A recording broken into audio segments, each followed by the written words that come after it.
한 개인, 공동체, 조직에 위기가 찾아올 때가 있습니다. 그게 언제냐 그러면 지나친 자기의나 자기 잘남에 사로잡혀 있을 때 공동체나 개인이나 조직에 위기가 옵니다. 자기 잘난 맛에 사는 사람을 사자성어로 뭐라고 그러느냐? 안하무인이라 그래요. 눈 아래 사람이 없다 하는 뜻인데 보이는 게 없는 사람이요. 누구라도 자신이 최고라고 생각하는 순간 교만함으로 거드름을 피우는데 그것이 파멸의 시작입니다. 이것은 인류 역사의 흥망성쇠가 잘 보여져요. 역사를 보면요, 정복지 문화를 수용해서 하나로 승화를 시켰을 때 대제국으로 발전을 합니다. 로마와 지금 미국이 대표적입니다. 반대로 자기 오름과 최고에 사로잡혀서 다른 문화를 배척하면 쇠퇴의 길을 걷습니다. 누구라도 어떤 공동체라도 슬픈 운명을 맞지 않으려면 겸손해야 되고요, 하나님 앞에서는 더욱 그렇습니다.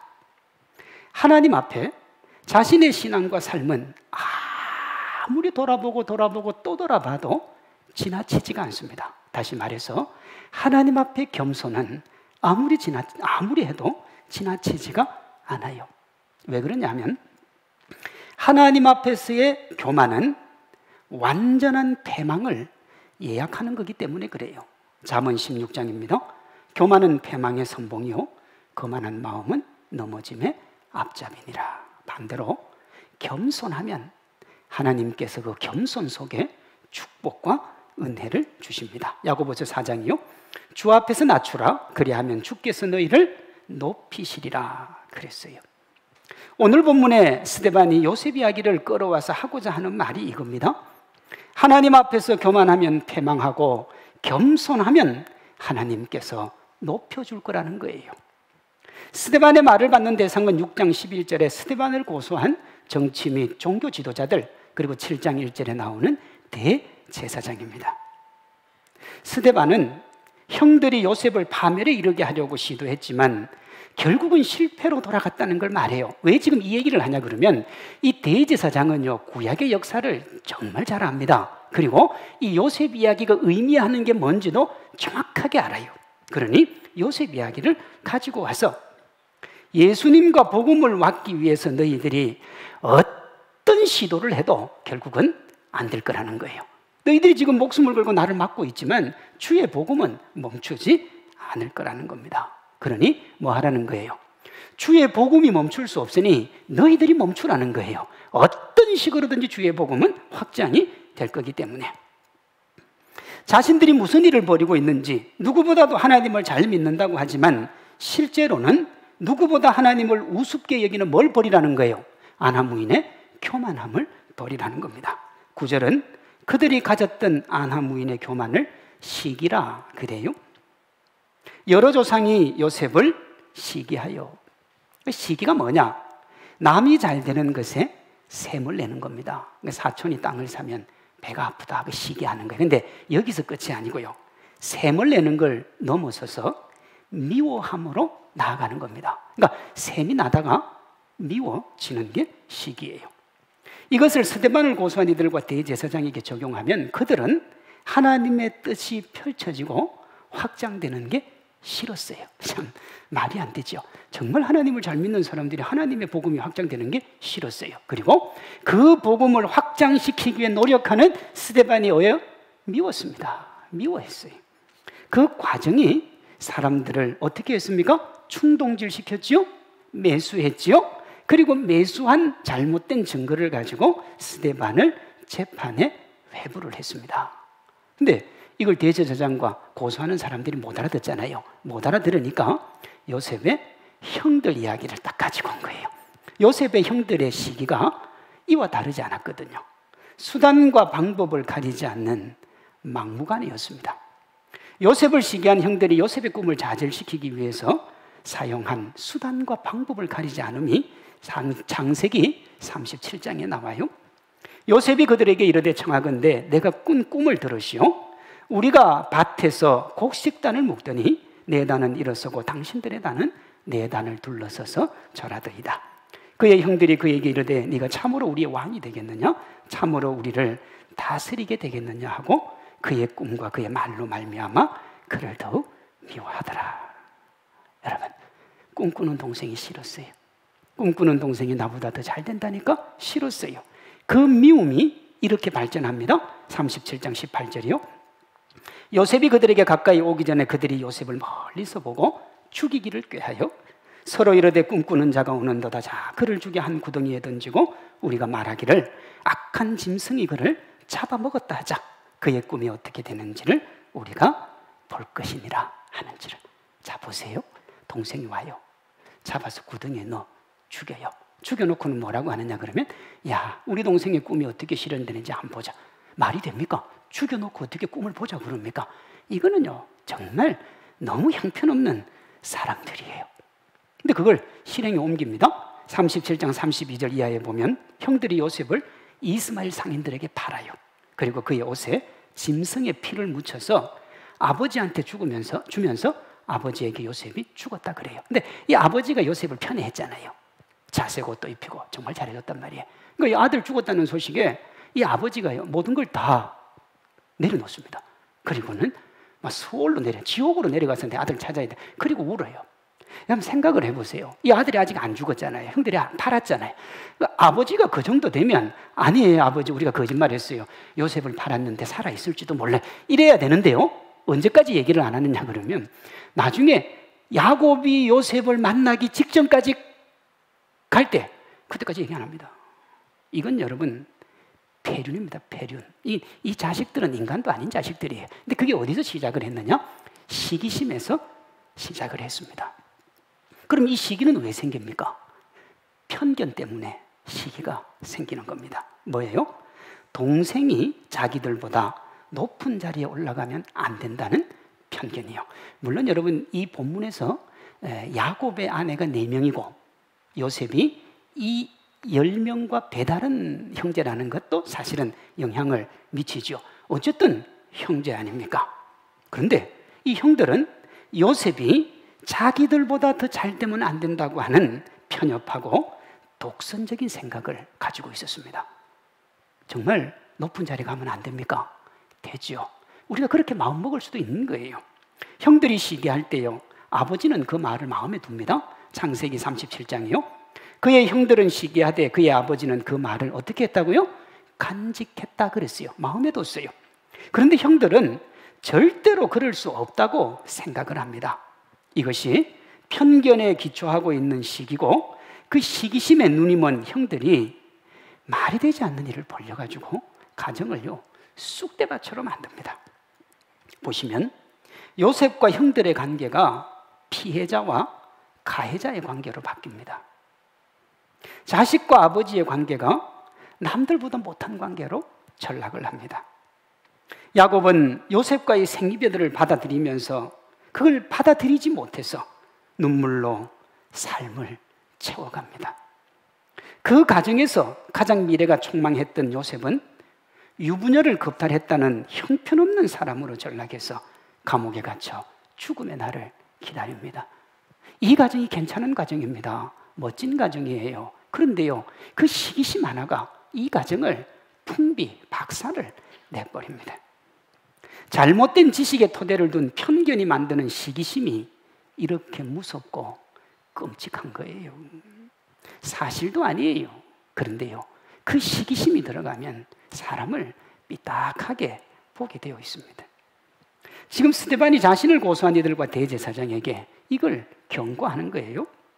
지금 당신들이 편견으로 사실을 제대로 보지 못하고 그렇게 잘못된 관점으로 예수님과 예수님의 복음을 시기함으로 누구보다도 하나님을 잘 섬긴다고 하는 당신들이 예수 그리스도를 십자가에 못 박는 우를 범하고 있다는 겁니다. 당신들이 그렇게 사랑하는 하나님께 아픔을 주고 있고 하나님의 나라를 방해하고 있다는 거예요. 여러분, 이 얼마나 불명예스러운 말입니까? 시기심이 이렇게 일을 거르쳤습니다. 그러면 시기심으로 일을 거르치는 이가 대제사장 뿐이겠습니까? 자기 옳음과 과도한 자기중심성의 거의 대부분은 편견과 배척으로 나타나고요. 그 결과는 뒤죽박죽, 엉망진창입니다. 우리 역사에 자신이 속한 정파의 옳음을 주장하며 상대를 척결의 대상으로 본 편견과 배척의 역사가 있었습니다. 그걸 뭐라고 하느냐? 붕당정치라 그래요. 끝없는 숙청이 여기서 일어납니다. 미련하고 어리석고 바보 같아도 내 편이면 좋은 자리 주고요. 아무리 똑똑하고 멋져도 남의 편이면 기용을 안 한 거예요. 그러니 어떻게 해요? 서로가 서로의 권력 싸움을 하게 되고 권력을 잡으면 다 죽였습니다. 그들은 나라가 풍전등화의 위기에 처한 임진왜란 중에도 그걸 지속했고요. 성웅이라 불리는 이순신도 이 편견과 배척의 희생양이었던 겁니다. 유성룡이 내 편이 아니었어요. 그 유성룡 밑에서 유성룡이 돌봐주는 이순신이 너무 싫었던 겁니다. 민족을 구하고 국가를 구하는 건 상관없어요. 그냥 저건 죽어야 되는 존재인 거예요. 너의 편과 나의 편으로 나누어서 말도 되지 않는 진영 논리로 무조건 상대를 무시하고 배척하는 지금 우리나라의 현실이 이와 같지 않습니까? 나보다 나은 사람 모함해서 끌어내리고 잘하는 사람 응원하기는커녕 시기와 질투로 분열과 혼란이 가득한 지금 우리 사회의 모습이 딱 이 모습 아닙니까? 우리가 겉으로 볼 때는 요셉의 형들을 뭐라고 하지만 사실은요, 우리 모습이 딱 그래요. 우리 사회가 딱 그렇습니다. 밖에서 볼 때는 우리 사회가 참 심각한 사회예요. 전 세계에서 문화전쟁이 가장 극심하게 일어나는 나라가 지금 2021년 대한민국이에요. 우리는 몰라요. 당연한 건 줄 알죠. 외부에서 볼 때는 기가 막힌 나라예요. 이렇게 되면 어떻게 되는 줄 압니까? 모두가 공멸합니다. 요셉의 형들이 요셉에 대한 시기가 돌이킬 수 없는 슬픔으로 이어진다는 걸 몰랐을까요? 알았어요. 그걸 어떻게 알 수 있느냐? 아버지 속였잖아요. 아버지를 속였다는 건 지금 자기들이 해서는 안 되는 짓을 하고 있다는 걸 알고 있었어요. 그거 궁금하잖아요. 왜 그랬을까요? 알고 있으면서도. 자신도 어떻게 할 수 없는 그 인간의 죄악된 본성이 그렇게 끌고 가는 거예요, 여러분. 내 의지와 상관없어요. 그것을 사도 바울은 이렇게 말했습니다. 내 속곧 내 육신에 선한 것이 가하지 아니하는 줄을 아노니 원함은 내게 있으나 선을 행하는 것은 없노라. 내가 원하는 바 선은 행하지 아니하고 도리어 원하지 아니하는 바 뭘 행한다고요? 악을 행한다 그랬습니다. 이것이 인간의 본성이에요. 정도의 차이가 있을지는 몰라도 우리 삶의 현실에서 시기와 다툼, 그로 인한 혼란을 막는 것은 불가능에 가까운 겁니다. 이 해결할 수 없는 문제의 해결을 위해서 누가 오셨느냐? 주님이 오신 겁니다. 하나님이 형들과 요셉의 삶에 개입을 하세요. 그러니 제대로 바르게 살려면 반드시 누가 필요하냐? 하나님이 필요한 겁니다. 형들에게는 하나님께 무릎 꿇음이 필요하고 지금 엉뚱한 짓을 너무 자연스럽게 하고 있는, 그러면서도 자기 잘난 맛에 사는 대제사장이 누가 필요해요? 예수님이 필요한 겁니다. 예수님 배척하면 그 인생은 파멸로 가게 됩니다. 9절에 시기와 질투로 모두가 공멸을 예약한 형들과 요셉의 삶에 하나님이 개입을 해요. 하나님이 개입하지 않으면 끝날 인생인데 하나님이 개입을 합니다. 이 하나님의 개입으로 형들의 시기와 편견으로 고통과 절망, 희망이 사라진 잿빛 미래를 예약한 요셉에게 새로운 길이 열립니다. 아픔과 고통 가운데 눈물로 마감해야 될 슬픈 인생의 주인공이 누구라도 부러워하고 존경받을 대명사가 돼요. 그게 9절, 10절에 나오는데 먼저 9절입니다.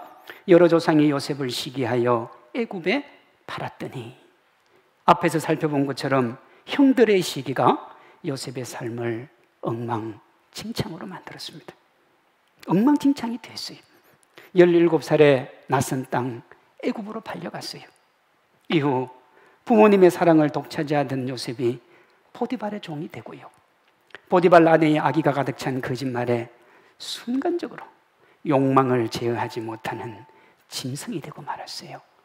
요셉이 그걸 얼마나 잘 제어를 했습니까? 누구도 못하는 그 욕망을 자기가 제어를 했는데요, 짐승으로 만들었어요. 그리고 감옥에 던져졌어요. 감옥에 던져졌을 때 마지막 희망이 하나 오지요. 술 맡은 관원장의 꿈을 해석해주고 살아나요. 그때 뭐라고 그러느냐 그러면 밖에 나가면 나를 좀 기억해달라 그랬고 술 맡은 관원이 꼭 그렇게 하겠다고 그랬어요. 근데요, 인간이 다 그렇습니다. 급하고 부족할 때야 뭐라도 하는데 딱 나가서 자기가 잘 되고 나니까 누굴 잊어버려요? 요셉을 잊어버려요. 요셉은 내 인생에 이제 아무 의미가 없으니까요. 이것이 형들의 시기와 편견의 결과고 그의 인생이 어떻게 될지는 누구라도 알 수 있습니다. 요셉은요, 평생 감옥에서 살다가 죄인으로 죽음을 맞을 겁니다. 아무도 그렇게 생각하지 않을 리가 없고 그렇게 생각하지 않는다면 그게 이상한 거예요. 이 슬프고 안타깝고 쓸쓸한 요셉의 삶에 누가 오시느냐? 하나님이 오시는 거예요. 9절입니다.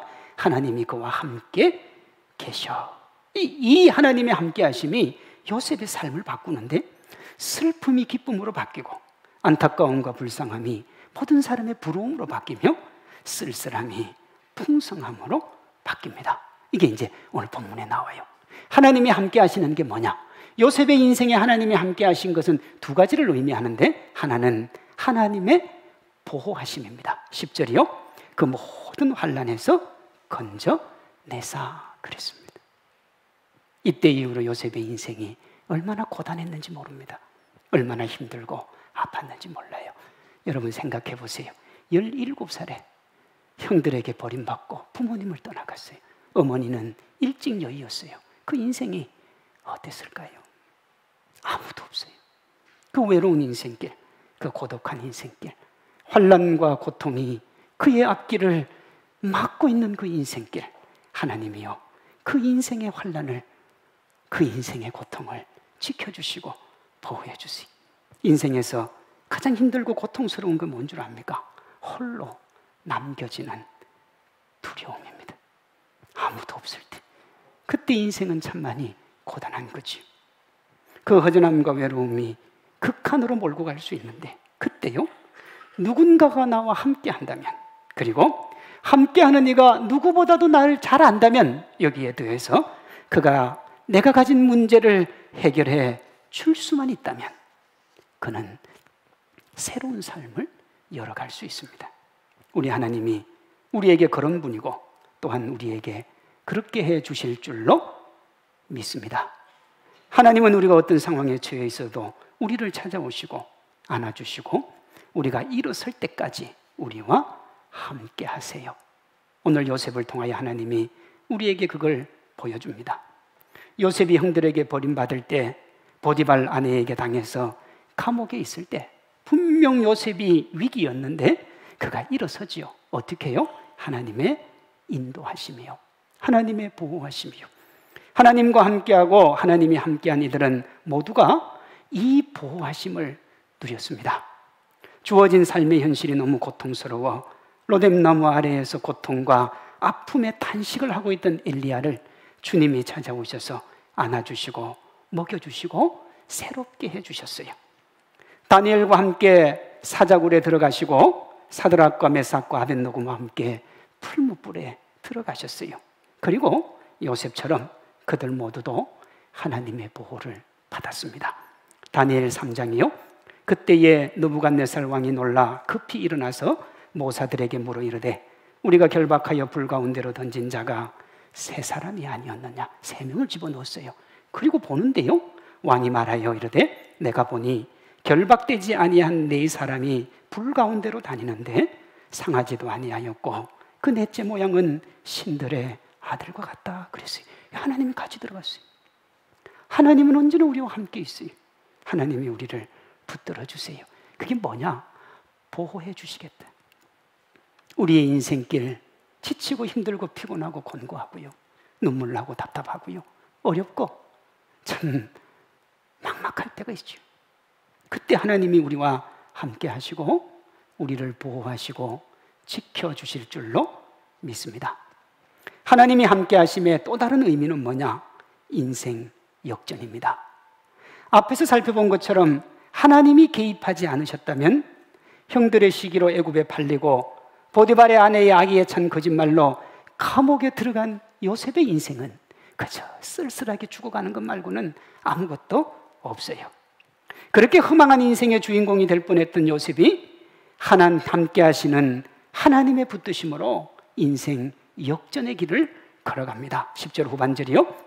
애굽왕 바로 앞에서 은총과 지혜를 주심에 바로가 그를 애굽과 자기 온 집의 통치자로 세웠느니라 그랬어요. 이걸 일인지하 만인지상의 자리라 그래요. 그런데요, 실제로는 일인지하 만인지상의 자리가 아니고요, 일인지하도 아닙니다. 바로가 뭐라고 그러느냐 그러면, 내가 너보다 높은 건 자리밖에 없어. 내가 인장반지까지 때려. 왜 이 인장반지가 뭐냐면 국세하고 똑같은 겁니다. 왕의 인장반지에 도장을 찍거든요. 그러니까 그걸 누구에게 줬느냐 그러면 요셉에게 줘버렸어요. 어떻게 해요? 애굽왕 바로 앞에서 하나님이 뭘 주셨어요? 은총과 지혜를 주셨어요. 요셉과 함께 하신 하나님이 요셉에게 있을 수 없는 일이 일어나게 하신 거예요.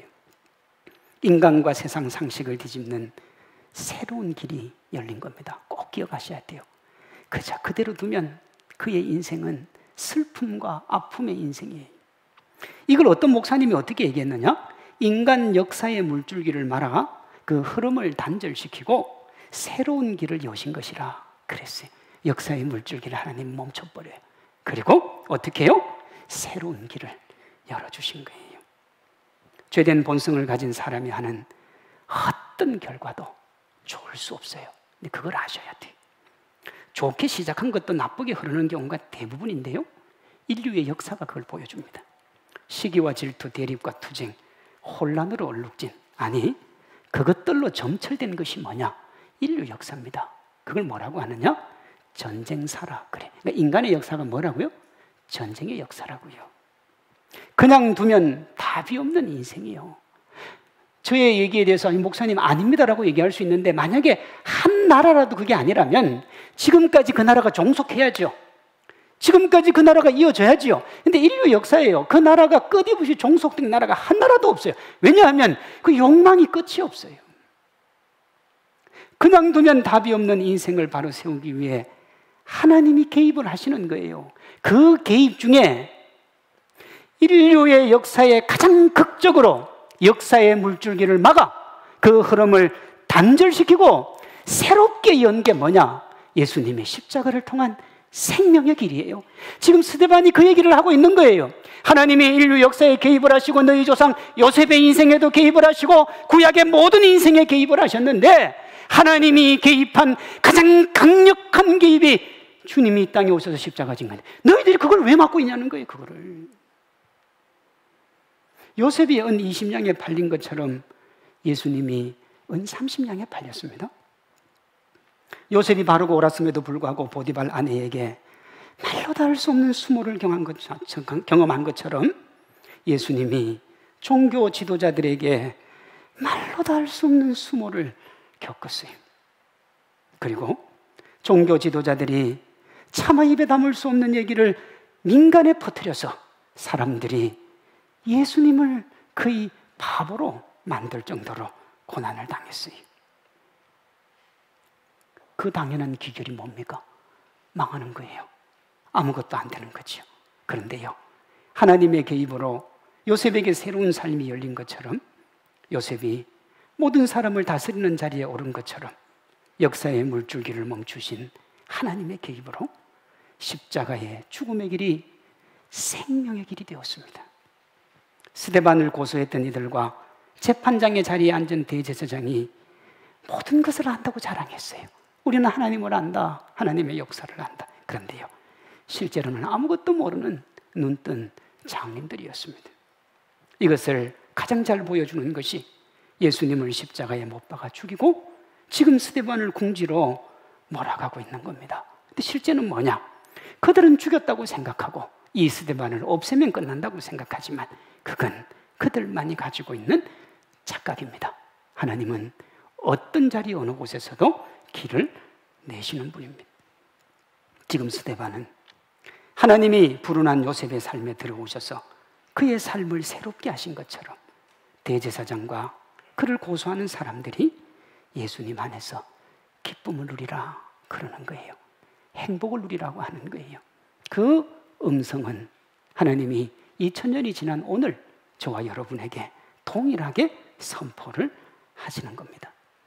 모든 사람에게 닫힌 생명의 문, 그래서 생명으로 태어나지만 죽음의 길밖에는 없는 인생이 함께 하시는 하나님이 붙들어 주시면 은혜와 축복, 영원한 기쁨으로 나아가게 될 줄로 믿습니다. 그것이 하나님께서 우리에게 주시는 최고의 복이고, 여기에 더해서 이 땅을 살아갈 때도 하나님이 우리의 인생에 개입해 주시는 줄로 믿습니다. 오셔서 요셉에게 하셨던 것처럼 우리를 모든 환난에서 건져내실 것이고, 모두가 부러워하고 놀랄 길을 열어주십니다. 이 땅의 역사와 순리는 가난이 대물림되고 신분 상승이 불가능합니다. 언론에서 그걸 지금 말하지 않습니까? 20, 30대가 자기들의 울분을 토해내는 이유가 이거 아닙니까? 우리 어떻게 살아나는 거지요? 살아나는 거냐는. 이게 엄연한 사실이고, 어떻게든 그거 벗어나고 싶어서 일확천금 꿈꾸며 부동산 투기하고 과도하게 주식과 코인에 몰두하는 겁니다. 왜요? 그것 외에는 삶을 바꿀 수가 없기 때문에. 그게 우리의 주어진 인생이요, 우리가 걸어가야 될 길이에요. 적지 않은 사람들이 답도 없는 그 인생의 길에서 불평하고 원망하면서 내게 그 길을 열어달라고 하는데, 사랑하는 성도님, 그 길은 열리지 않아요. 그게 인생이, 그 인생에 하나님이 오시면 새로운 길이 열리는 겁니다. 지금 스데반은 그 얘기를 하고 있는 거예요. 우리가 하나님과 함께하고 하나님의 손에 붙들리면 요셉의 인생을 역전시켜 주신 것처럼 하나님께서 우리의 인생을 역전시켜 주실 줄로 믿습니다. 그러니 여러분이 인생이 힘들수록, 인생이 어려울수록, 인생이 답답할수록 더욱 하나님을 부여잡아야 되는 거예요. 하나님 외에 무슨 소망이 있고, 하나님 외에 누가 나를 도와줄 겁니다. 여기 보십시오. 형들도 동생을 외면하고, 우리 사회, 우리 지식에, 우리 주변에 모든 삶의 모습이 그렇지 않습니까? 여러분, 형제들이 정말 나를 지켜주고 붙들어줍니까? 제가 뭐 이렇게 안 그렇다 그 소리 하는 게 아니고, 현실이잖아요. 현실이잖아요. 하나님이 우리를 새롭게 붙들어줄 때 우리가 그 축복 누릴 수 있고, 우리가 그 축복 누려야 될 줄로 믿습니다. 어떻게 누리나? 요셉이 이 인생 역전의 축복을 누렸고 형들도 누렸습니다. 그런데요, 순서가 있습니다. 순서가 요셉 먼저, 형들 다음입니다. 근데 그 순서를 어떻게 정하느냐? 하나님께 누가 먼저 무릎을 꿇었느냐예요. 다시요? 누가 먼저 무릎을 꿇었느냐예요. 우리는 세상에서 무릎 꿇으면 진다고 배웠습니다. 그래서 거짓말도 하고 욕심도 부려야 된다고. 근데 주님은 그렇게 얘기하지 않아요. 먼저 무릎 꿇는 사람이 하나님의 축복과 은혜를 누리고 하나님이 붙들어 주시고 그의 인생을 역전시켜 주시는 거예요. 스데반은 11절 14절에서 자신을 고소한 이들과 대제사장에게 이걸 말하면서 아나무인의 뻣뻣한 그 목을 어떻게 하라는 거예요? 예수님께 숙이라고 하는 겁니다. 바로가 자신의 고난을 요셉에게 주어 통치자로 삼고 형들이 그에게 무릎을 꿇음으로 용서와 회복을 맞은 것처럼 하나님이 그 임장반지를 빼서 예수님에게 줬어요. 그러니 너희들은 이제 누구에게 무릎 꿇으라는 거예요? 예수님에게 무릎 꿇으라는 거예요. 여러분, 바로가 요셉에게 인장반지 빼서 통치자로 삼았는데, 야, 나는 이방민족 사람 싫어서 그래서 나는 요셉에게 순종 안 할래. 그리고 매일 바로 바라보면 다 죽는 거예요. 그거는 왜? 요셉이 통치자잖아요. 80년 동안 총리를 했는데 누가 요셉에게 덤빌 거예요? 똑같습니다. 전능하신 하나님이 그 하늘의 주권을 누구에게 주셨느냐? 예수님에게 주셨어요. 이제 예수님이 통치자예요. 그러니까 뭐 하라는 거예요? 예수님에게 무릎을 꿇라는 거예요. 그렇게 하면 당신들도 살 수 있다는 거예요. 우리는 앞에서 형들이 요셉의 꿈을 듣고 그를 미워하기 시작했다는 걸 봤습니다. 그 미움이 요셉을 상인에게 팔고 그의 옷에 피를 묻혀 아버지를 속이고 모두의 삶과 기억에서 요셉을 지워가기 시작했어요. 왜? 없어져야 될 존재요. 지워져야 될 존재니까. 그렇게 요셉은 형들 아버지 야곱에게 죽은 존재가 됩니다. 그렇게 시간이 흘렀고 요셉은 모두의 기억에서 사라졌어요. 요셉의 꿈은, 요셉의 희망은 한낱 바위에 부딪혀 산화되는 물거품처럼 없어졌어요. 그런데요, 누구도 상상할 수 없는 엄청난 반전이 일어나요. 창세기 50장이요.